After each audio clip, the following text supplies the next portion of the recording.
So you don't really need to know the physiology to just start learning the muscle names. That's why we skipped and went straight to 11. So let me say, well, I'll get to it in lecture, but that's the reason for it. So we are doing 11 first. A couple of things to say. Let's see here. So the plan today is I will get through chapter 11 completely. I'm going to go over the muscles. Some caveats that I've actually put in the PowerPoint. So chapter 11 is huge. Most of the pages, though, that are in this chapter, or most of the PowerPoint slides that are in here, you don't need to know them for the next lecture exam, okay? In fact, chapter 11 is not even on the final exam, okay? Chapter 11 is like chapters 7 and 8 are to bones, all right? Chapter 11 is all about identifying specific muscles, learning the specific muscle names. Just like 7 and 8, we're all about learning the specific bone names. So for that reason, these are chapters 7, 8, and 11 are better anatomy type chapters, so there'll be much more questions from those chapters on the next lab practical, and not nearly as many questions on the next lecture exam. And furthermore, like I said, 7, 8, and 11 are not even on the final exam, okay? Now, in terms of what you need to know for the lecture exam, I'll show you those sections in a second, but the amount of content, when you look at the chapter, it's actually not very much, really, that's going to be on the lecture exam. It's only about like 7 pages of the chapter. Most of chapter 11 in your textbook is devoted to pictures of specific muscles. There's lots of pictures in chapter 11, and that's really more like lab type stuff. And for the lab practical, to make your lives a little bit more easier, I guess, you don't need to know all of the muscles that are like listed in your textbook. There's like, in your textbook, they're gonna list hundreds of muscles. They're gonna list like every single muscle. You don't need to know that. For your purposes, for lab practical stuff, you should turn to page 10, and you'll see there's this big table on page 10 that goes through the muscles you're expected to know. And there's like 25 muscles, which may sound like a lot, but then again, you gotta remember there's hundreds of muscles, so this is a lot better than having to learn hundreds of muscles. And I'll go through, you'll get a chance to look at all these muscles in lab today. I'll do a review at the very end today where I go through this table and I go through the muscles that are here, so hopefully that'll put you in good shape. So if you're looking at this is the breakdown of the chapter. This first section, how skeletal muscles produce movement, that's something I could ask you about in the next lecture exam. The next section, how skeletal muscles are named, that's something I could ask you about on the next lecture exam. And then this last section, disorders, homeostatic imbalances, that's something I could ask you about on the next lecture exam. But this part, which is the biggest part by far, that's where all the pictures are of specific muscles, I'm not going to ask you that part of the next lecture exam. That's going to be more, lab practical type stuff. And again, I'm only going to ask you questions about the 25 muscles that are actually listed in your lab guide. Any questions about that? I just want to make sure I was clear about that. All right? So remember, the next lecture exam, yes, the bad news is the next lecture exam covers 7 chapters. The good news is that there are definitely fewer questions from 7, 8, and 11 because those are kind of hardcore anatomy chapters. Okay? All right, any questions about that or any general course questions? So today I'm covering kind of the specific muscles. That's what we're going to do in lab today. I'll do a review. And then on Wednesday, it's going to be all about chapter 10. Chapter 10 is the most difficult chapter that's going to be on the next lecture exam. It's going to have the most questions from it compared with the other chapters. And it's a little tricky because it gets into the physiology of how muscles contract. So that's kind of why I wanted to spend the whole day on Wednesday talking about it. There's no lab on Wednesday. It's just me going through chapter 10, basically. Okay? Thursday, I'm sorry. Thursday. I'm getting my days confused. Apologize. All right. Any questions about any of this stuff or it's going to happen this week? I'm in pretty good shape. All right. So let me go through this then and try to help you out. And I want to go kind of quick through the lecture PowerPoint just because I want to give you enough time to look at those muscles and I want to save enough time to do the review at the very end. So first of all, you should know how do skeletal muscles produce movements? And the answer is by pulling on bones, right? The muscles have to be attached with tendons to bones, and then when the muscles contract, they pull on the bones, which then move around the joints, and you get a movement happening. And there's some names that you need to become familiar with for where the muscles attach to the bones. And those words are origin and insertion, okay? So from a muscle to work, it has to cross at least one joint, all right? The reason why this is underlined at least one joint is because there's many examples of muscles that cross two or more joints, and it becomes more complicated when a muscle crosses multiple joints versus when it only crosses one joint, and I'll talk to you why in a little bit that's more complicated. But anyway, all muscles cross one joint, some muscles cross two or more joints, and we'll get into that. Now, when a muscle works, it's going to be attached at one end to one bone and then at the other end at the other bone. One of those bones has to hold steady and not move, and that's the stationary bone. And then when the muscle contracts, it pulls and it causes the other bone to actually move. The name for the muscle attachment to the bone that doesn't move, the stationary bone, that's called the origin. And when you're looking at your arms or your legs, those muscles usually, the origins are usually located proximally, which, just to refresh your memory, means in the case of your upper extremity, proximal means closer to your shoulder. In the case of your lower extremity, it means closer towards your hip. Okay? The other end of the muscle is going to attach to the bone that does move, and that's called the insertion. And in your arms and in your legs, the insertion point then is usually distal. It's farther away. So for example, you take your biceps, right? Your biceps is the main muscle that causes you to flex your elbow. It's got an origin that's up here off of your scapula, and then it crosses down and crosses the elbow joint and inserts on the radius. So the origin is definitely proximal to where the insertion is down there. And then the third thing you need to know is the action, and that's just the name for the movement that happens when the muscle actually contracts. So if you look at this table that I have in your lab guide on page 10, that's how this table is organized. On the left column, it's got the name of the 25 muscles that you need to know. The next column shows you the origin of that muscle. Then the next column shows you the insertion. And then the final column on the right shows you the action that happens.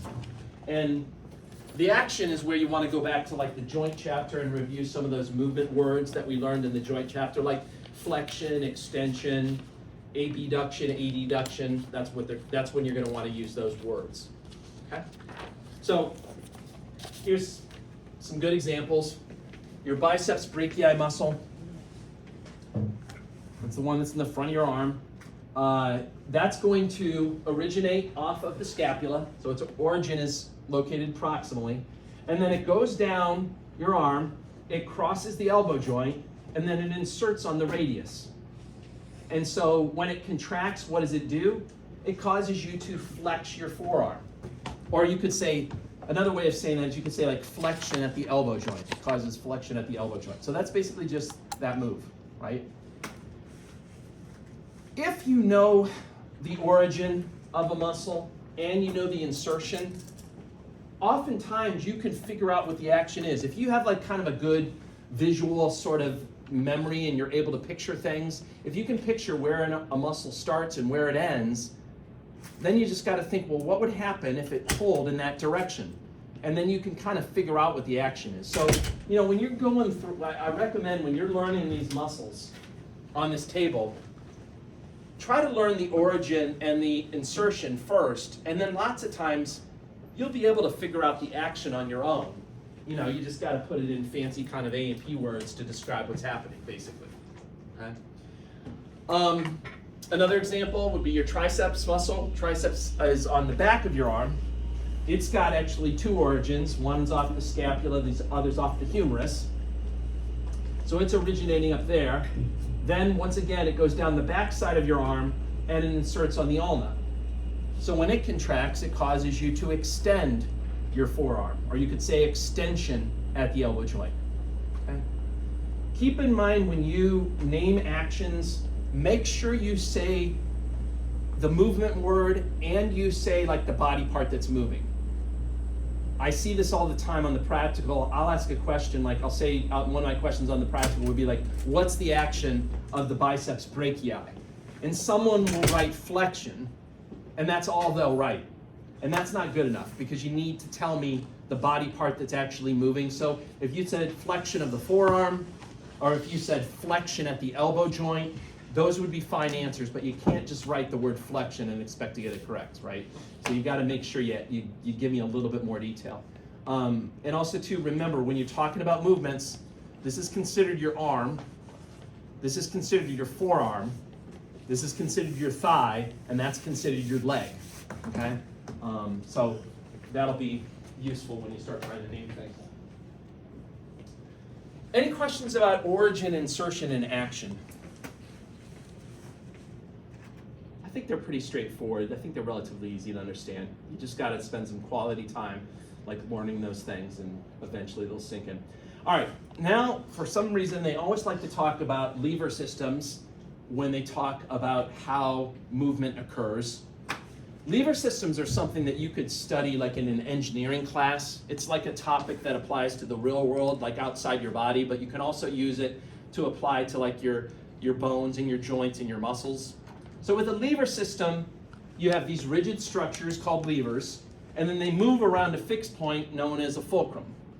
So in your body, the bones would be the levers, and then the joints would be the fulcrums. And then there's two forces that act on the lever. There's the load, or the resistance, which is basically like the weight of that body part, or if you're holding any objects with that body part. And then there's the effort, which is trying to lift the load, and the effort is basically what your muscles apply. So if the effort and the load are equal to each other, that means that no movement is happening at that joint. So for example,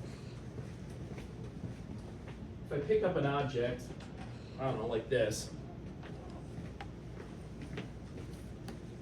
and if I'm standing like this with my arm and I'm holding this object steady like this, it means that the effort and the load are equal to each other. In other words, the amount of effort that my biceps is applying to keep this in place is equal to the weight of like my arm and then the weight of this object that I'm holding. So if the effort and the load are equal to each other, no movement's happening.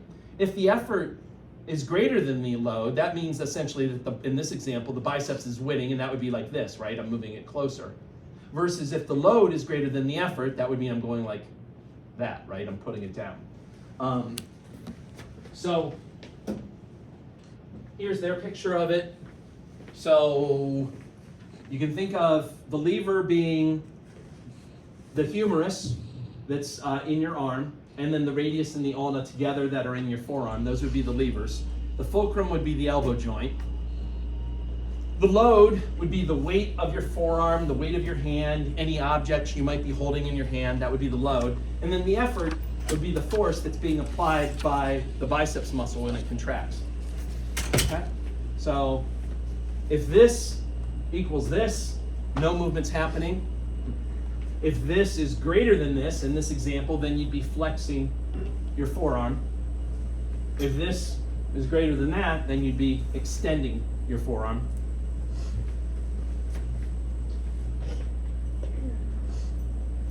Any questions about like so far? Does that make sense with lever systems? Okay, then we have the next topic of mechanical advantage and mechanical disadvantage. Again, this is more like engineering type stuff, you know, you cover in an engineering class or maybe in a physics class or something like that. So sometimes lever systems are set up to work at a mechanical advantage, and sometimes they're set up to work at a mechanical disadvantage. When they're set to work at an advantage, it means that less effort is needed to make the load move. It makes it easier for the effort when the lever system is set to run at a mechanical advantage. And how do you know if a lever system is set to run at a mechanical advantage? You actually have to measure distances. If the distance from the fulcrum to the load is less than the distance from the fulcrum to the effort, then it runs at a mechanical advantage, and it's going to be easier to move that load. So in other words, in your body, if you have a joint that's set to work at a mechanical advantage, it makes it easier on your muscles. They can move the load more easily because of how it's designed. Mechanical disadvantage, just the opposite, okay? Here, your muscles are going to have to work harder if you have a joint that's set to work at a mechanical disadvantage. How do you know if it's at a disadvantage? Well, it's basically just the opposite. If the distance from the fulcrum to the load is greater than the distance from the fulcrum to the effort, then it's set to run at a mechanical disadvantage. Now, you might say to yourself, why would you ever want your joints set up where your muscles have to work harder to make the movement happen? Why would you ever want that? And the answer is in this paragraph here. When a joint is set to work at a mechanical advantage, it's easier on your muscles, but you get less range of motion. There's a trade-off. Versus when a joint is set to work at a mechanical disadvantage, yes, it sucks for your muscles. They're going to have to work a little bit harder, but the benefit is you get more range of motion. Okay? So that's what's going on there with the two things. There's pros and cons to each of them, and it just depends. Yeah. What's an example of each of those in our body? Yeah, you took the words out of my mouth. No, I'm just about to lead into that. No, that's a very good question. Any other questions? All right. So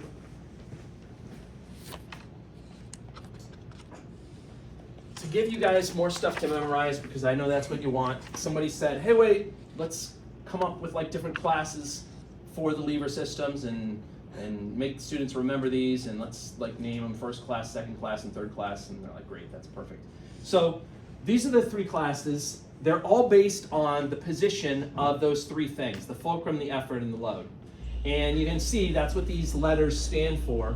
So with a first class lever system, the fulcrum is always put in the middle, and then you have effort on one side and load on the other side.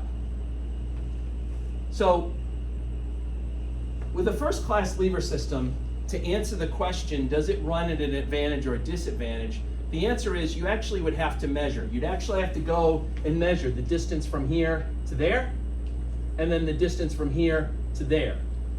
And if the distance from the fulcrum to the load is less than the distance from the fulcrum to the effort, then it runs at a mechanical advantage. If the distance from the fulcrum to the load is greater than the distance from the fulcrum to the effort, then it runs at a mechanical disadvantage. And I'll show you what I mean by that in a second in the next couple of slides, and I think you'll be able to understand a little bit better why that's the case. The other two classes, you don't have to measure. The other two classes, because of how they're designed, they always work one way or the other. So second class lever systems put the load in the middle, and because of that, notice that the distance from the fulcrum to the load will always be less than the distance from the fulcrum to the effort. So these guys, by design, they always work at a mechanical advantage. Similarly, these guys put the effort in the middle, and so the distance from the fulcrum to the effort is going to be always less than the distance from the fulcrum to the load. So these guys are always set to work at a mechanical disadvantage. Okay? Now, let me give you some real body examples of these, starting with the first class lever systems. So first of all, these are the least common, well, they're uncommon in the body. A good example of a first class lever system would be your atlanto-occipital joint. What does the atlanto-occipital joint do? Right? It does the yes move, okay? The atlanto-occipital joint is a first class lever system. You've got the fulcrum, which is the joint itself in the middle, and then one side of it would be like the load, like maybe the weight of your face, etc. And then the other side of it would be the effort, like the muscles on the back of your neck that are kind of pulling downward to try to lift that load up. A real world example of that they gave here would be a pair of scissors. But I can think of I don't know why they chose this. I can think of a much better one. Anyone think of a better example than scissors for a real world example? Give you a hint. Anyone been to those places before where they have slides and other things that kids go on? Playground. Seesaw. Seesaw. A seesaw is a much better example, I think, of the first-class lever system, right? Let me start drawing my seesaw because I'm going to explain how this works here in a second. So you got your seesaw. You got your friend sitting on one end. And then we'll say you're at the other end trying to lift your friend up, and just to make it like more obvious, we'll say that you're not actually sitting on it, you're just standing and you're trying to kind of grab the end and move your friend. Okay? So of course the middle would be the fulcrum. Your friend, whose weight's there, would be the load, and then you who are trying to move them, you'd be supplying the effort, right? Now the question about whether this runs at an advantage or a disadvantage is, it depends. You actually would physically have to measure. You have to measure the distance from the fulcrum to the load, and you have to compare that with the distance from the fulcrum to the effort. If the distance from the fulcrum to the load is less than the distance from the fulcrum to the effort, then it runs at an advantage. If the distance from the fulcrum to the load is greater than the distance from the fulcrum to the effort, then it runs at a disadvantage. And let me give you some drawings that I think will drive this message home. So in this situation, I tried to draw this as best as I could. If the fulcrum to the load is equal to the fulcrum to the effort, what do you think? Does it run at an advantage or a disadvantage if it's equal? Neither, right? No advantage, no disadvantage.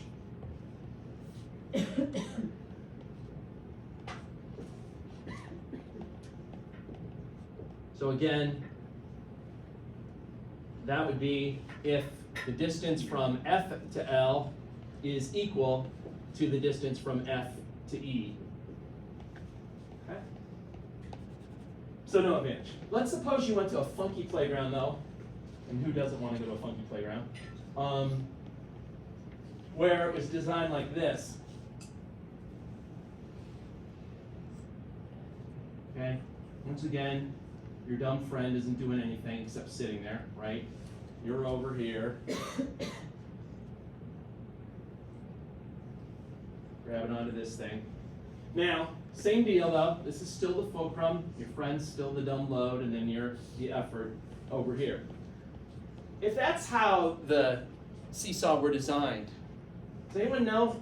Is that going to be easier or harder for you to get your friend off the ground if that's how it's designed? Anyone have to say? Anyone know? It'd be easier. It's going to be a lot easier. This is going to be really easy on you to get your friend off the ground. Why? This is running at a mechanical advantage because the distance from the fulcrum to the load is less than the distance from the fulcrum to the effort. So fulcrum to load is less than the distance from the fulcrum to the effort. So that runs at a mechanical advantage. It's going to be easier on you to lift your friend off the ground if that's how the seesaw was designed. Yes? So you are changing the design here. What Yes. if I will ask my friend to move closer to the Well that'll also, absolutely, that will do it too. You could do that too. You could just slide the friend along and that would do it too. Absolutely. So that runs at a mechanical advantage. Now let me ask you, is your friend going to go that high in the air? Is your friend going to have that much fun? No. No. So in other words, you're not getting much range of motion. That's the trade-off. It's easier on you, but you're not really getting that much range of motion out of that seesaw. And then you can see where I'm going with this. The last example would be if you had the seesaw designed like this, right? You're over here once again. Same deal, fulcrum, load, and effort, right? In this case, is it going to be easy for you to get your friend off the ground if that's how we're designed? No, you're going to be working your ass off to get your friend off the ground. If you manage to do it, though, is your friend going to have fun? Are they going to go high up? They go way high up in the air, right? They're going to have a good time. So, in this situation, the distance from the fulcrum to the load is greater than the fulcrum to the effort. So this runs at a mechanical disadvantage.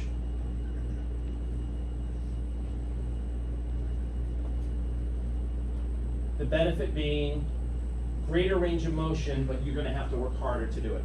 Okay? So first class lever systems are the only ones where you'd actually have to get out and measure it to see if it's running at an advantage or a disadvantage. Second class lever systems always put the load in the middle. So because of that, this distance from fulcrum to load will always be less than this distance from fulcrum to effort, right? So fulcrum to load is always less than the fulcrum to the effort. So by design, these guys always work at a mechanical advantage, right? And a perfect example in the real world is a wheelbarrow. Anyone ever use a wheelbarrow? You can put a hell of a lot of stuff, you know, you can dump a couple of friends in there, whatever, corpses, whatever, I'm not judging, whatever you're carrying around in there, you put a bunch of bodies, whatever, in there, and you lift that thing up, and like you can carry a tremendous amount of weight just because of how it's designed, okay? It makes it very easy for you to lift a lot of weight, okay? In your body, these are also relatively uncommon, but a good example would be your metatarsophalangeal joint. Okay? In other words, your tiptoe joint when you're standing up like this. That's the fulcrum. Your load is essentially your body weight, which is coming down through your tibia, down through kind of the center of your foot. And then the effort would be supplied by like your gastrocnemius muscle, which is attached via your Achilles tendon to your calcaneus, right? So it's kind of looks like a wheelbarrow if you think about it like that. And then the third type, if you saw that the first kind is uncommon, the second kind is uncommon, then you can probably surmise that the third kind must be common. Not everybody can be uncommon, right? So third class levers are the most common in your body. They put the effort in the middle, so they always work at a disadvantage. So the fulcrum to the effort will always be less than the fulcrum to the load. So they always work at a disadvantage. But the benefit is, like I said, yes, you have to work harder, but you get a lot of range of motion. So, you know, your elbow joint, your knee joint, your hip joint, all those joints, for the most part, are going to be third class lever systems. They give you a lot of range of motion. All right. Any questions about lever systems? Yes? How can you word the question on the lecture exam about that material? What can you ask about that? How?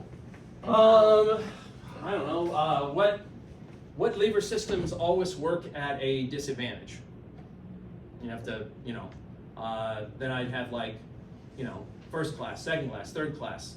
Just to throw you off, I'd put in like fourth class, fifth class, you know, just for those like students that did absolutely no studying, right? You know, something like that. That's the funnest. You asked what the funnest part of my job is coming up with bullshit answers, like coming up with like the fake answers. I love doing that. All right, especially like I love making them really similar, and then yeah. You enjoy when people like select it. You're like, got him. Yeah. That's right. What's that called? Like a sadist? Yeah, that's what I am. I like that. I don't. I want to see my students well. I don't like to see pain. I really hate seeing pain. So yeah, I'm joking. All right. Muscle cell fascicle arrangement, what the heck does this mean? This is referring basically to the shape of the muscles. All right, fascicles are we'll talk about this more in chapter 10, but fascicles are when you group muscle cells together, and the fascicles can run in different directions and it creates different shapes, and there's basically 5 different shapes for your muscles: parallel, fusiform, circular, triangular, or pennate. You know, how the exact shape of a muscle can influence like how strong the muscle is and also impact how much range of motion it gets. So let me show you these 5 shapes. So the parallel shape, or the parallel arrangement, however you want to call it, basically in all these diagrams that you're seeing up here, the muscle part is in red and then the tendon part is in white. With a parallel arrangement, the muscle part has muscle fibers that are running parallel to each other, and the muscle part is about the same thickness as the tendon part is. All right, that's the key thing when you're looking at a parallel arrangement. The muscle part is about as wide as the tendon part is. A good example of that would be one of your neck muscles, the sternohyoid muscle. There's a lot of neck muscles that have that kind of parallel shape, but the sternohyoid is a little muscle that connects your sternum up to your hyoid bone that's up in your neck, and it sort of has that parallel shape to it. Similar to the parallel shape is a fusiform shape. The only difference is that the muscle part is a little bit wider than the tendon part is. You can see how the muscle is kind of fat in the middle, and then the tendons are relatively small. The fibers are still running parallel to each other, but there's more muscle fibers crammed in there, and there's relatively thin tendons, so it creates that fusiform shape that they're talking about up there. The digastric muscle is a muscle that's in your neck. It has that shape. You know, like your biceps basically has that shape. There's a number of examples that have the fusiform shape.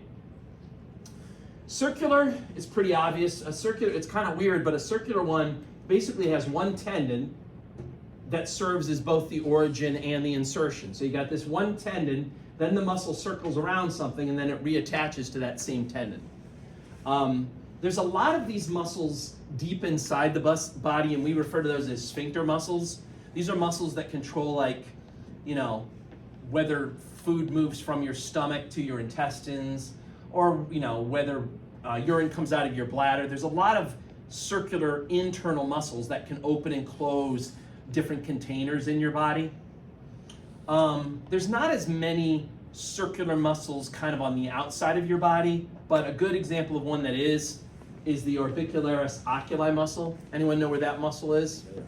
Yeah, this is a muscle that surrounds your eye, and it's basically the main muscle that causes you to close your eye. So when this contracts, it basically brings your eyelids down and causes you to close your eye.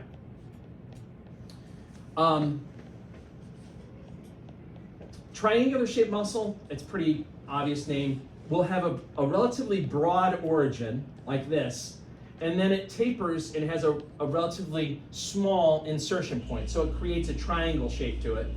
A good example of that would be pectoralis major muscle, like on your chest. Also your like gluteus maximus muscle on your butt, that's a good example of a triangular shaped muscle.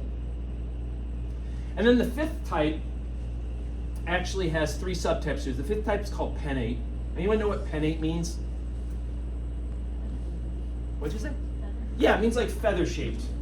Pennate means feather-shaped, and you can kind of see how that, I guess, sort of looks like a feather there. So there's three subtypes to pennate: unipennate, bipennate, multipennate. I like to draw my own picture of this just so you can get a better idea of what's going on here.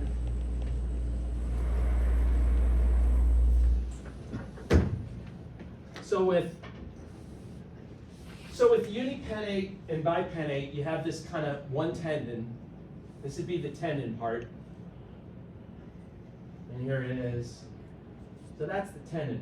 If it's unipennate, the muscle fibers are attached to one side of the tendon. So it kind of looks like this for a unipennate. Those would be the stripes I'm putting here. Those are the actual muscle fibers that are attached to the tendon.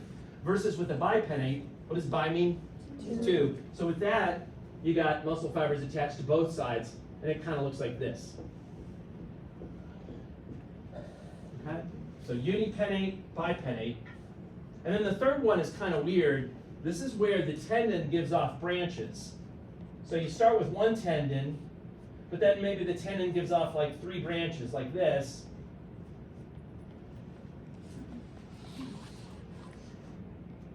And then each one of those branches has muscle fibers attached on both sides. So it kind of looks like this.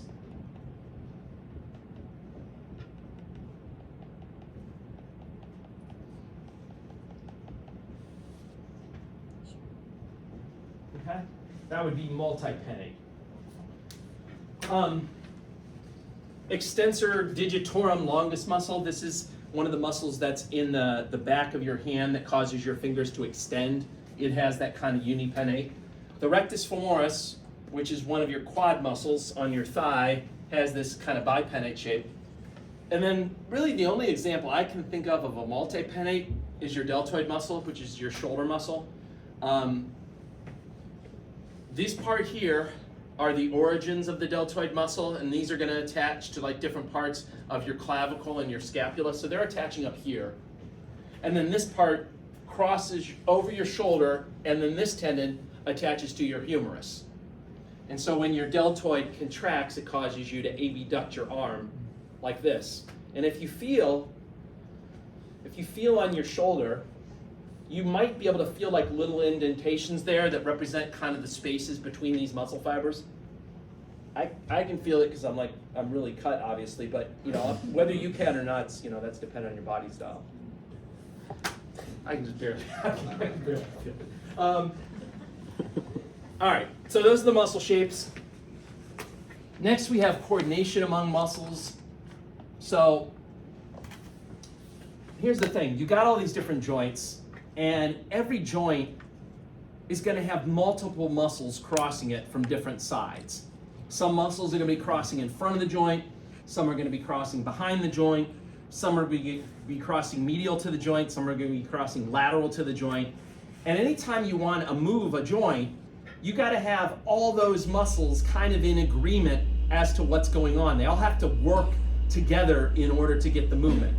And they have names for the different muscles depending on the role that they play in the particular movement that you're talking about. So the first name you should be familiar with is something called the prime mover or the agonist. That's going to be the main muscle that's responsible for whatever movement you're talking about. So, pick some movement at some joint. So for example, if you said flexion of the forearm, right, this movement, what's the main muscle that's responsible for that? The answer is the biceps. So the biceps in this example would be the prime mover, or it'd also be known as the agonist. And just like there's always one main muscle that's responsible for the movement, there'll also be like one main muscle that does the exact opposite of that movement, and that's called the antagonist. So in this example, if we're talking about flexion of the forearm, the biceps would be the agonist, and then the triceps would be the antagonist. It's trying to do extension at that joint. Does that apply to every joint? Every joint in the body will have one muscle that does one thing, and then it'll have another muscle that it does the exact opposite. Yeah. Now, you got to remember, though, those are relative terms. You always have to start with what movement you're talking about. You got to have a reference movement first, and then you can start naming who's the agonist and who's the antagonist. So, if my reference movement was flexing the forearm, then yeah, the biceps would be the agonist and the triceps would be the antagonist. But if my reference move was extending the forearm, right, then it would be reversed. Then the triceps would actually be the agonist and the biceps would be the antagonist. So they're relative terms based on what the movement is you're talking about, right? You always got to specify that first. Now, there's other muscles that play, and this stuff is really important, like for your nervous system, because your nervous system has to make sure it sends the right signals to your muscles. Like if you're trying to, if you're trying to lift something like this using your biceps muscle, your nervous system has to send signals that stimulate the biceps, number one, but they also have to send signals that basically shut off the triceps, or else you won't get the movement happening. So that's why coordination among the muscles is really important. And when you want to get the movement just right, you got to take into account all the muscles that are there. Now, agonists, antagonists, they're kind of the main muscles to think about. But then there's also muscles that help out the agonist to make the movement happen, and they're called synergists. They're not doing the main movement directly, but they're somehow assisting to make it happen, to make it easier for the agonist to do its job. And oftentimes they assist by preventing unwanted movements at intermediate joints. Okay, what the heck does that mean? Well, that means that, remember I said on like the first or the second slide, some muscles actually cross two or more joints. And sometimes, a lot of times, usually, you only want movement at one of the two joints it's crossing. You don't want movement at both joints. So in order to get the movement that you want, you got to prevent movement at one of those joints and allow movement at the other joint. And that's what synergists do. They're able to prevent unwanted movement at intermediate joints. So let me give you a good example of that. Wrist extensors helping out finger flexors. So when you want to flex your fingers, which is basically just this, when you want to flex your fingers, where are the muscles located that are causing you to flex your fingers? They're in your forearm. Okay? They're in your forearm. Here's the deal though. This looks like a simple movement. It's actually a little bit more complicated than it looks. These muscles start up here, and they have these really long tendons that go down in your forearm. They cross first the wrist joint, but then they keep going and they cross all these other joints until they get to the tips of your phalanges. So they're crossing multiple joints. However, this is the movement that you want.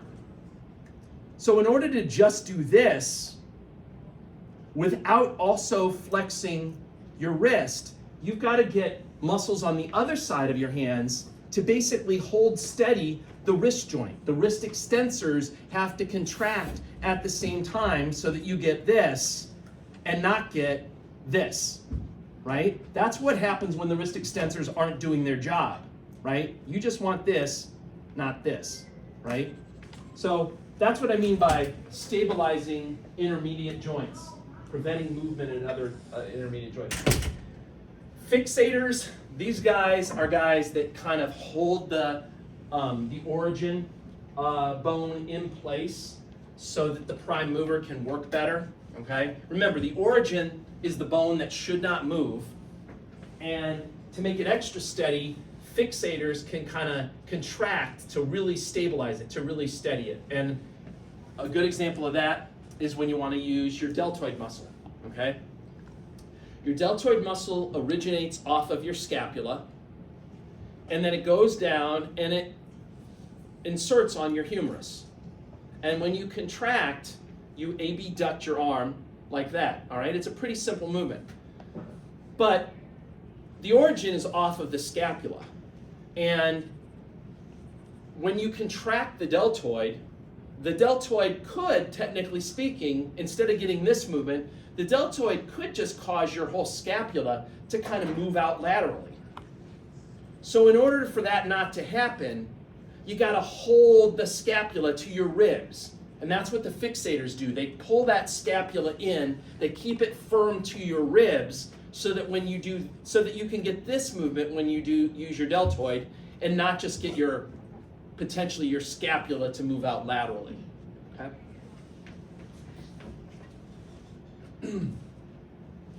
Any questions about, yes? Yes, so agonist, antagonist, they are opposite to each other. They're opposite to each other. What about fixators and synergistic? So synergistic would be on the same side? Not necessarily. No, I mean, they could, like in my example, a synergist was on the opposite side for like when you're doing this. They don't have to necessarily be on the same side or opposite sides. They just have to somehow help out in some way so that the agonist can do its move. Yeah. All right. How muscles are named? I know you're dying to know. There are 7 ways that they use to name muscles. You know, one muscle will usually pick 1 or 2 of these. There's no one muscle that uses all 7. When you name a muscle, you usually use 1 or 2 of these methods, and that's it for it. So let me go through each of these 7 different ways and give you examples. So first way is direction of the muscle fibers. And a good example of a muscle that's named to that is the transversus abdominis muscle. The word transversus means that the muscle fibers are running perpendicular to midline. So here's your midline, and with the transversus abdominis, the muscle fibers are running perpendicular to it, like that. Okay? Versus, I'll give you another example. This muscle here, the one that gives you the 6-pack abs, what's the name of that muscle? Well, it is abdominal, but it's specifically called the rectus abdominis muscle. That's this one. The word rectus means that the muscle fibers are running parallel to the midline. They're running like in this direction. Okay? Another example too are the muscles that are on the sides, also part of your abdominal wall. Those are called the oblique muscles. They're called that because the muscle fibers are running at an angle like this. Yeah? Oh, it's silly questions, but there are no 6 packs, it's 8 packs. Well, this part, I guess they don't really look at this part down here. You're just looking at like this part up here. I mean, I guess technically it is an 8-pack down there if you look at that, I suppose. I never really thought about that. Yeah, I don't know why they don't count that as an 8-pack. I don't know. It's a good question. Listen, I haven't had to worry about 6-packs or 8-packs or 4-packs or anything in I a do while, worry. so I don't split hairs. If I see any pack, I'm happy, you know? Relative size of the muscle. So a lot of muscles come in like kind of family groups, and one member of the family will be really big, and then the other one will be medium, and then one will be smaller. And they use words like maximus, etc. So like your big butt muscle is called the gluteus maximus, and that's pretty famous. But what you may not know is there's also 2 other gluteus muscles. There's a really small gluteus muscle called gluteus minimus, and then there's a middle-sized one that's called gluteus medius. So that's another name. Another way they name muscles is based on the relative size. Another good example of that is like with your pectoralis muscles, right? Pec major, the major part means it's fairly big, and then there's pec minor, and the minor part means it's smaller than pec major, right? So you'll see that a lot. Another way that they name stuff is based on the shape of the muscle, which would be helpful, I guess, except most of the root words are not in English. They're based either on Greek or Latin phrases. So for example, in the front of your neck, there's a really thin muscle there, really flat muscle, that's called the platysma muscle. And it's called that because like in Greek or Latin, platus means flat, right? Like what are those animals that have the flat bills? Platypus, right? So platy means flat, if you see it. I'll give you another good example of one that's named on the relative shape.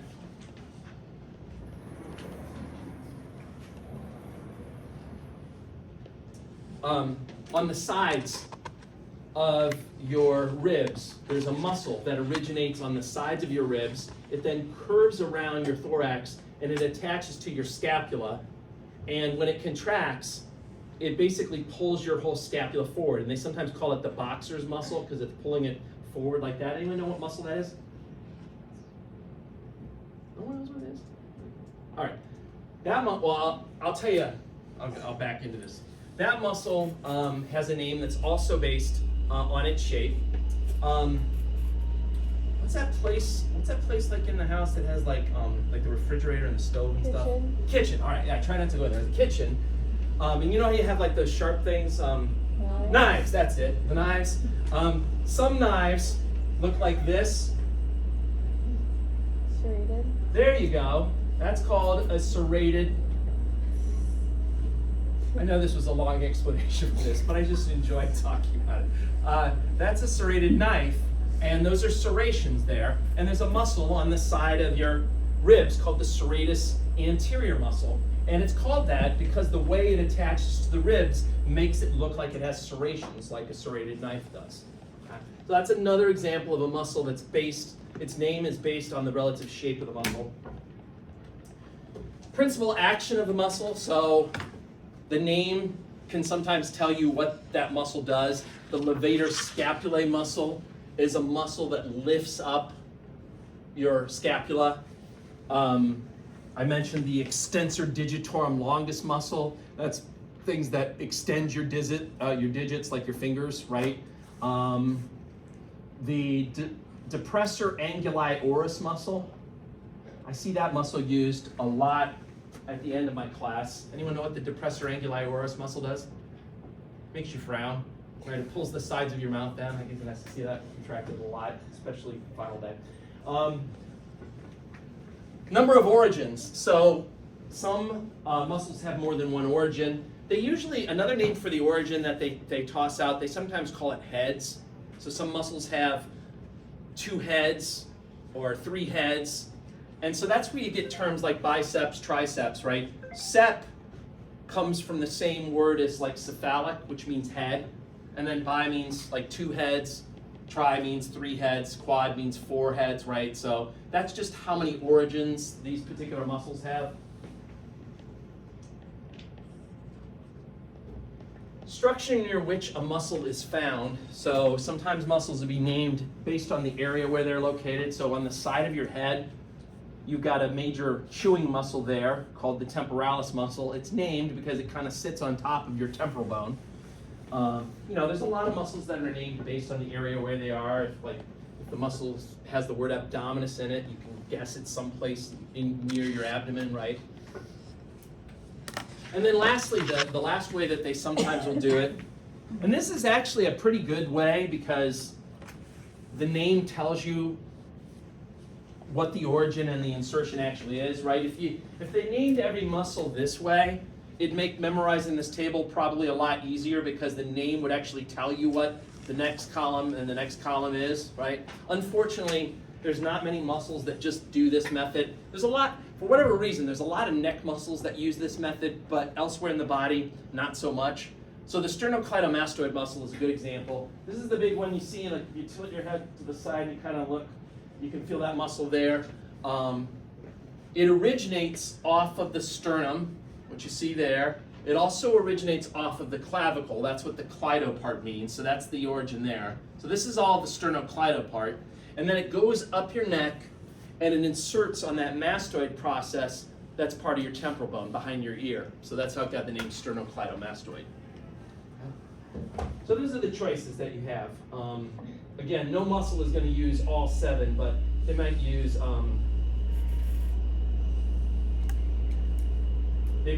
know, 1 or 2 of the different things. All right. Now, this section that I'm going to get into now is going to be more sort of lab practical type stuff. All right. The first 2 sections I covered, I'd say, were fair game for the lecture exam. This section, though, is going to be more on the lab practical. You don't have to worry about this section so much. This is the biggest section in the chapter. If you're looking at your textbook, this section is huge because it has lots and lots of pictures of different muscles and it's labeling all the different muscles. So I will just say, you know, for this section, this is what's going to be on the lab practical. Don't be overwhelmed by these pictures, though. They're going to label every single muscle on these pictures, but you don't need to know every single muscle. You should just refer back to your lab guide and look at the 25 muscles that are named there, and those are the only ones we're going to ask you about, okay? If you have a textbook and you don't mind writing in it, you could actually even take like a highlighter and just highlight the muscles that you know you're expected to know. Because when they start throwing out all these pictures, they're going to label everything, and you might feel overwhelmed, but don't be, because you don't really need to know all of it. So I'm going to go through these kind of quickly because I am going to cover this during the lab review at the end today too. But first, let's start with the head and neck muscles. You've got some muscles that do facial expressions. I mentioned the depressor anguli oris muscle that makes you frown. There's also an levator anguli oris that makes you smile. There's some other ones. The special thing about the muscles of facial expression that sets them apart from other muscles is that one end is connected to a bone, but the other end is actually connected to your skin. So when you contract these muscles, they pull on your skin and they cause you to smile or frown or whatever. Okay. Muscles of mastication. What's mastication? Chew. It just means chewing. There's nothing dirty about it. Like, I caught you masticating. You're like, yeah, we ate lunch together. Of course you did, right? Anyway, there's some muscles that help you chew. We'll talk about those. Muscles that move the head. Okay. I gave you like the sternocleidomastoid muscle is a good example of that. There's a couple of other ones that you need to know. So, see what I mean? They label everything, and this could be kind of intimidating when you first look at it, but if you check your lab guide, the only muscles up here that you actually need to know are the masseter, which is right there, the sternocleidomastoid, which is right there, and then the trapezius, okay? Those are the only ones you're expected to know here, so don't be overwhelmed by these pictures. The masseter is a big chewing muscle. You can see it there. It basically closes your mouth when you're chewing. The sternocleidomastoid muscle, it depends on if you're contracting one side or both sides. If you contract one side, it'll make you turn your head down and to the opposite side. So if you contract your right sternocleidomastoid, it kind of makes you look like down and to the left. Or if you contract your left, it makes you look down and to the right. If you contract both, it makes you kind of flex your head like you're praying, right? Trapezius is kind of an interesting muscle. It's really big, and it sort of depends on what part of the trapezius you contract and what you hold steady, because you can make it do different things. So it could make you shrug your shoulders if you hold like this part steady. But on the other hand, if you hold like your shoulders steady, it can also make you like hyperextend your head. It can actually make you like look up. Thoracic muscles or trunk muscles. So the muscles of the thorax might be the most important muscles in the body because they're the ones that make you breathe. I mean, excluding like the heart, which is obviously an important muscle, but like of your skeletal muscles, they're probably the most important then. Muscles of the abdominal wall. These are important in helping you generate pressure when you're trying to pee or poop or have a child. When you have a child, it's just like pooping. No. But it is from the sense of generating pressure. You are generating pressure by using those abdominal muscles to squeeze on the organs that are in your abdominal cavity. And anything that's in there, pressure is going to be put at it, and it's going to be like forced out of your body. Muscles of the back bend or stabilize the back, and then muscles of the pelvic floor. These are super important for keeping all of your internal organs inside of that true pelvis, right? When you look at this thing, right? You basically have this big hole down here. What's keeping all that, what's keeping the bladder, and if you're a woman, the uterus and all, what's keeping all that stuff from falling out? And the answer is the muscles of the pelvic floor. And not only do they keep the stuff from falling out, they also surround like the opening of the rectum and the opening of the urethra. So they're also playing a role in controlling defecation and controlling urination and other things. So they're actually super important muscles. Strangely enough, though, if you look at your lab guide, there's actually no muscles of the pelvic floor that you really need to know. So I basically just spent like 27 seconds talking about something you don't need to know, but that's okay. That's what I get paid for. Here's a picture of the thoracic muscles. Again, the diaphragm, super important. It's your main breathing muscle.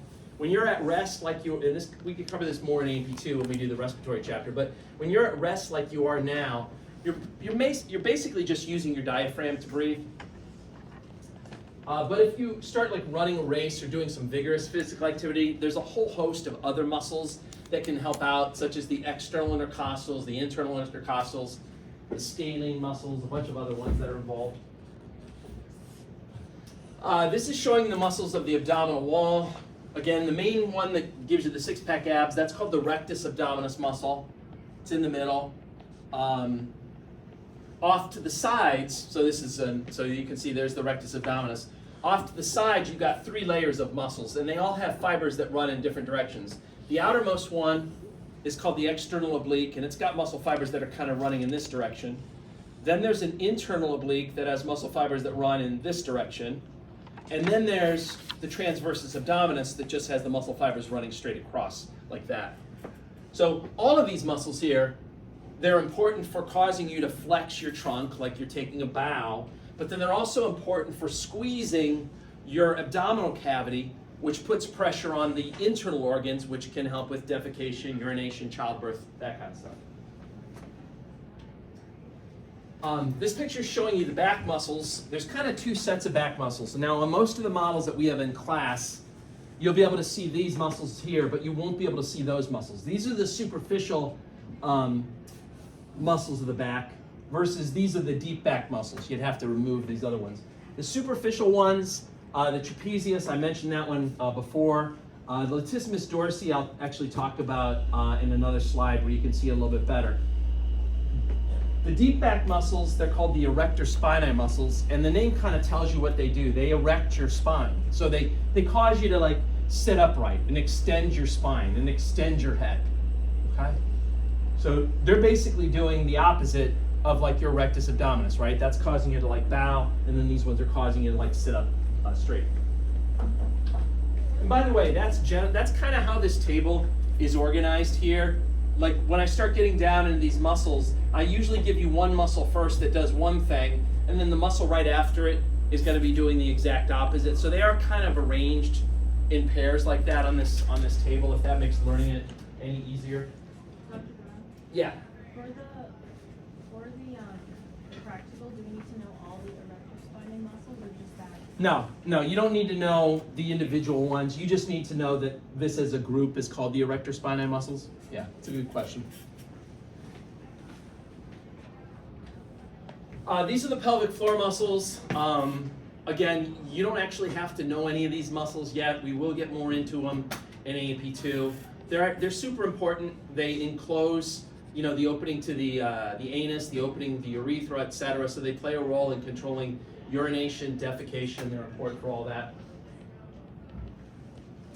Upper limb muscles acting on the shoulder girdle. We'll discuss those, and then muscles that actually move the arm. Again, remember, when you're talking about movements in your upper extremity, this area is considered the arm. So muscles that move the arm are doing these kind of movements, right? Anything at the shoulder joint, versus muscles that move the forearm, we're basically talking about like that kind of a movement. Here's our friend the trapezius again. I already discussed that. You can see the edges of the serratus anterior here. That's the part that causes the serrations that look like the serrated knife. So that's the origin. I think I have a better picture of the serratus anterior though coming up. Yeah, this is a better picture. So there's the serratus anterior coming off of the ribs. You can see the edges there, and then the serratus anterior curves around your thorax, and the end inserts on the scapula. So when this contracts, it pulls the whole scapula forward like you would do sort of when you're doing a punching motion, right? You're pulling that forward. So they sometimes call that the boxer's muscle. Okay. Pectoralis major is a big adductor of your arm, so it pulls your arm across towards the midline. The deltoid is a big abductor of your arm. In other words, it's bringing your arm out like that, right?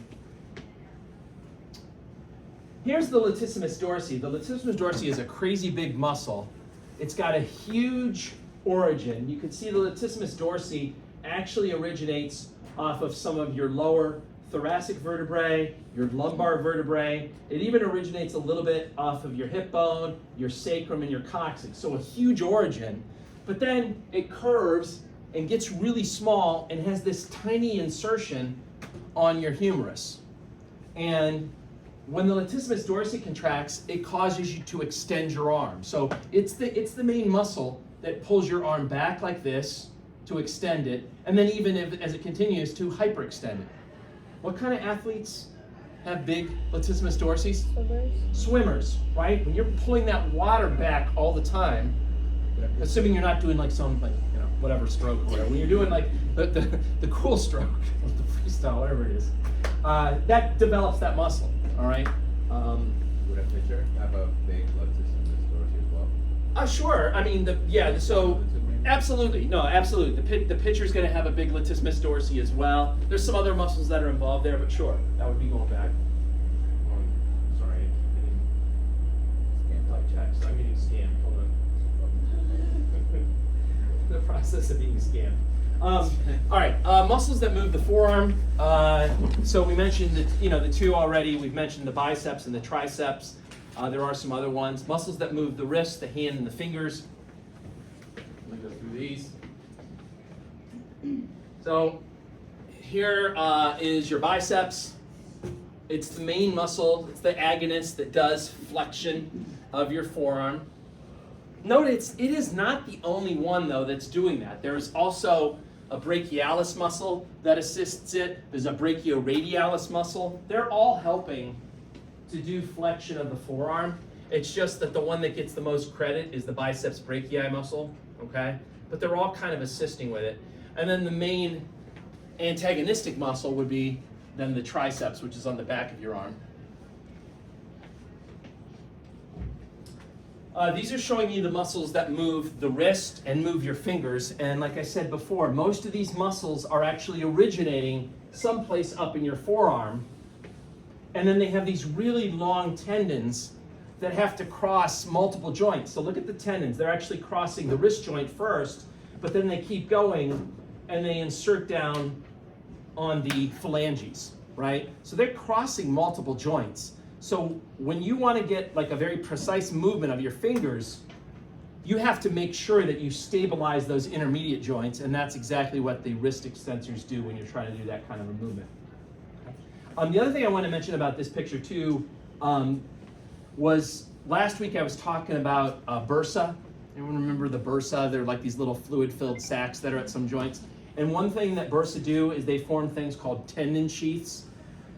And their tendon sheaths are particularly important for these tendons because they are like these long ropes that have to travel a long distance. And the tendon sheaths will surround them and provide like these nice clear passageways so that these tendons can move with as little friction as possible.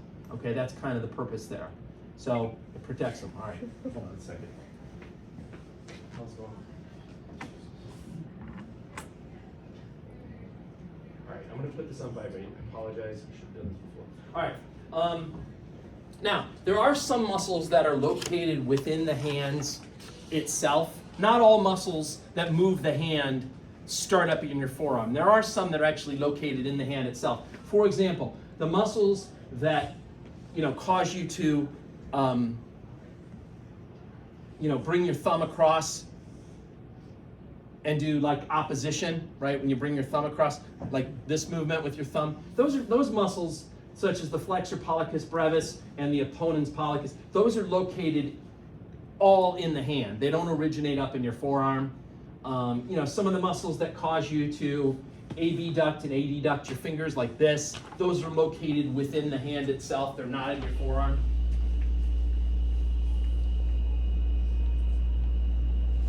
Then we got the lower limb muscles. So let me walk you through some of these things. So the muscles that move your thigh, that cause you to flex your thigh, in other words, the muscles that do this, they're primarily these guys here, the iliacus, psoas minor, and psoas major. Now, in your lab guide, you might see the word, or you will see the word iliopsoas. The iliopsoas is a combined name that includes the iliacus and psoas major, so they kind of throw the two of them together. Those are the main, if you want to think of it as one muscle, that's fine. That's the main muscle that causes you to flex your thigh, okay?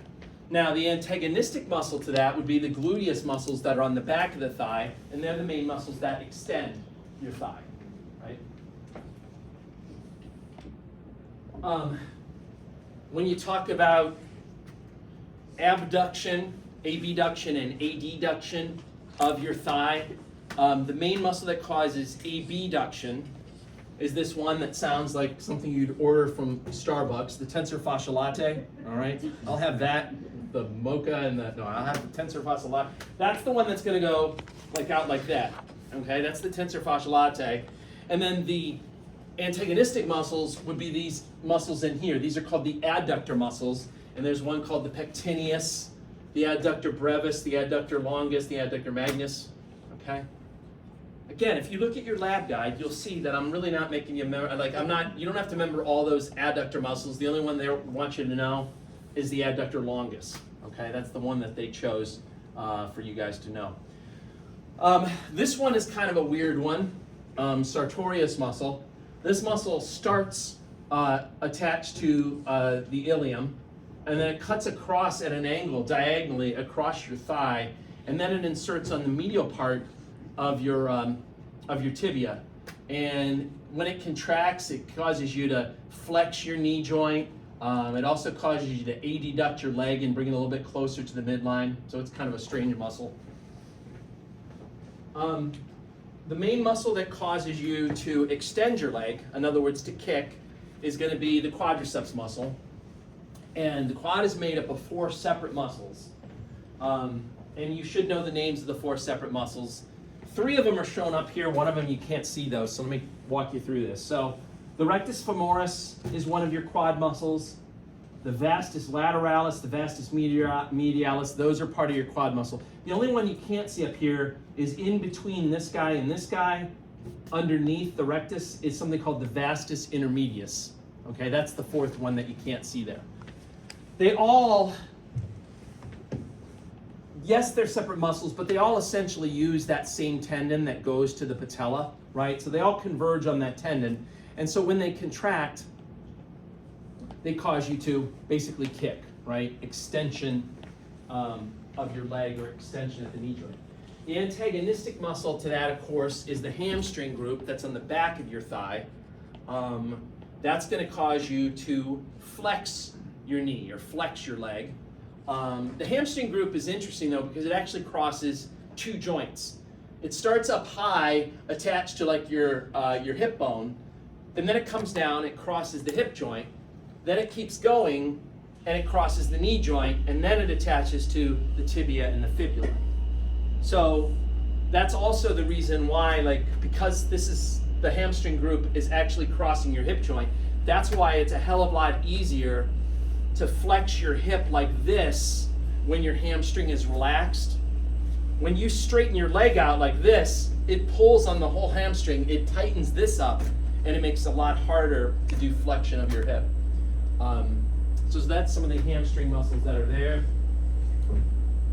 Muscles that move the ankle and foot, it's very similar to like your hand. You have some muscles that are in like your leg that then have long tendons and then attach to the bones of your foot. And then other times you have muscles that are entirely within the foot itself. The former group, those are called extrinsic foot muscles. And then the latter group, where it's all inside the foot itself, they're called intrinsic foot muscles. There's really not a lot of foot muscles that you need to know. There's just two that they're asking you to know. I say they. I mean, we had a meeting. I don't know, maybe like 5 or 6 years ago, where we got together and we argued about how much we should torture the students. And obviously, I was like, more. Let's torture them more. And everyone was like, no, that's too mean. So we started with like, I don't know, make them learn 100 muscles. And then somebody said, that's too much. Make them learn like 5. And they're like, oh, no, 5 sucks. We can't make them learn 5. And somehow we came up with the number of 25 muscles. So if you're wondering like, how did we reach that? That's kind of how we reached it. We sort of picked a movement at each joint and said, let's give one, instead of giving all the examples of muscles that do a particular movement at one joint, let's just give one example of a muscle that does, and that's kind of how we came up with the list of like 25, if you were wondering. Anyway, the two muscles that you need to know here are tibialis anterior. That's in the front of your leg. That's going to cause you to dorsiflex your foot. So if you pull up on your toes like this, that's dorsiflexion. That's the tibialis anterior. Versus on the back of your leg, your big calf muscle, that's your gastrocnemius. It comes down, it actually uses the Achilles tendon, and then it attaches to your calcaneus, your heel bone. And when that contracts, that causes you to plantar flex, like you're stepping on a gas pedal.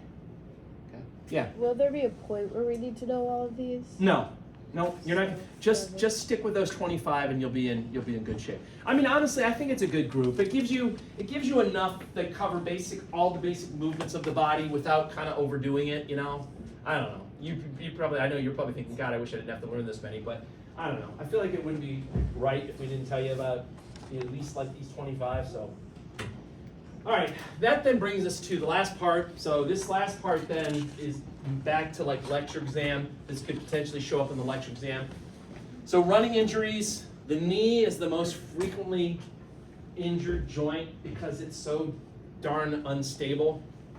You essentially have like that rounded end of the femur fitting into not a very deep cavity on the tibia, and then you got to rely on these stupid 4 ligaments to kind of hold the joint together, and it's just not very stable. So it can get injured a lot.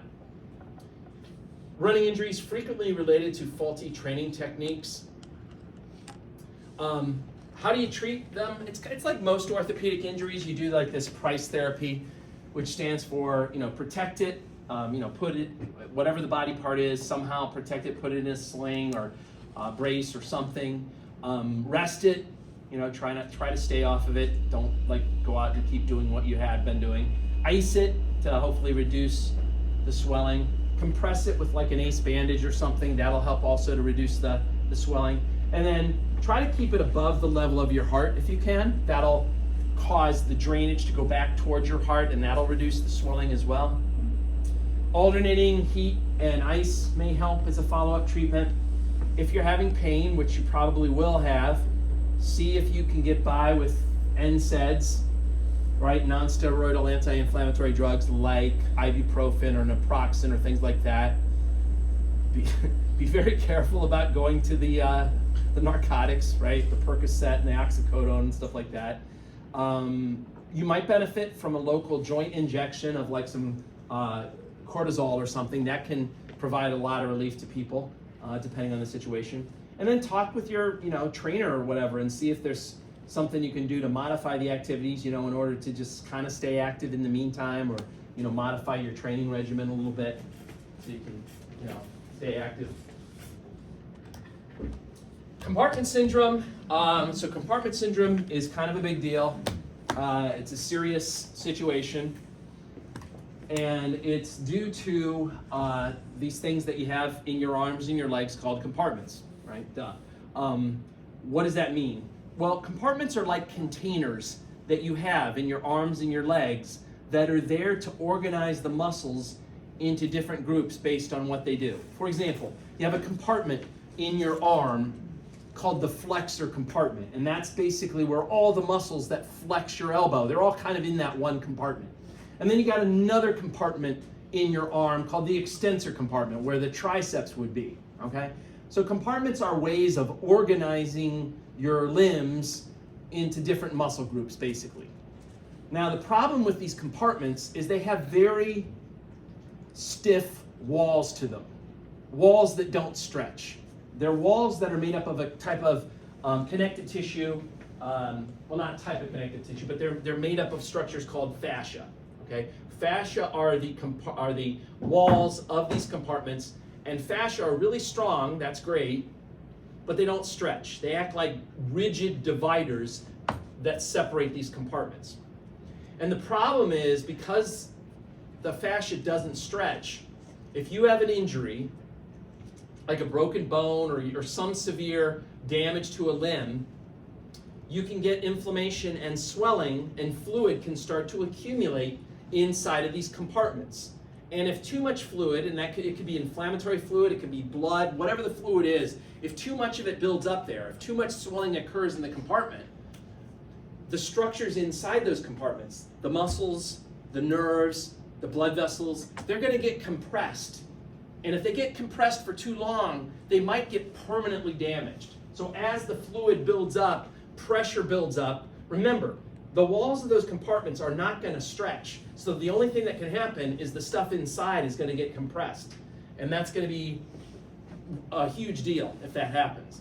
So, if you've been in like a car accident or some severe injury, or so you see a patient that has been, and like the skin on their arms or their legs looks kind of tight with swelling, they might have a compartment syndrome that's taking place. You can't diagnose a compartment syndrome just by looking at their skin, though, because that doesn't really show you if the compartments themselves have too much pressure.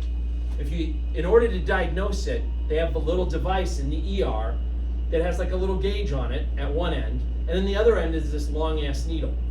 And you have to take this device, and you have to go to the different compartments on your arms, wherever the problem is, and you have to put the needle in deep enough so that it breaks through the fascia that makes up the wall of that compartment, so that the tip of the needle is inside the particular compartment you're testing. And once it's in there, then the little dial will show you how much pressure is in that compartment.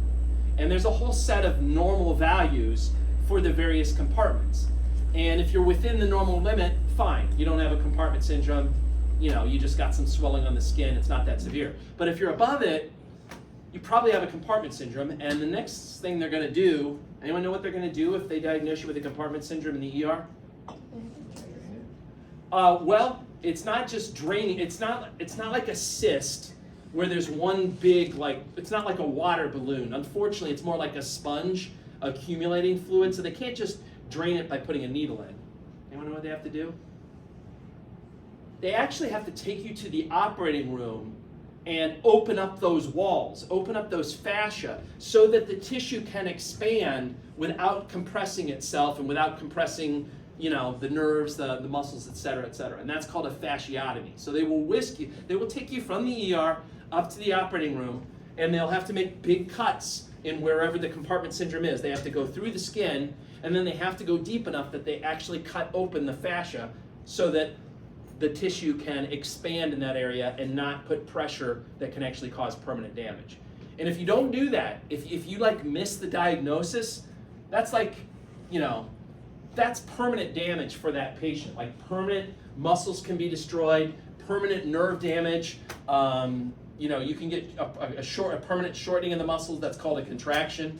ER docs that miss that, that's like an instant lawsuit for them. That's like something you should never miss in the operating room. In the ER. It's a really big deal because again, if you catch it when they come in, you can treat it effectively. You just have to diagnose it and then take them to the operating room to get this fasciotomy. So that what they'll do is after they cut it open, they'll then, you know, keep it open for days to weeks until the swelling goes down. So they'll do dressing changes. They'll have like loose dressings on the outside, but they'll allow the structures inside of those compartments to naturally go down to their kind of normal size.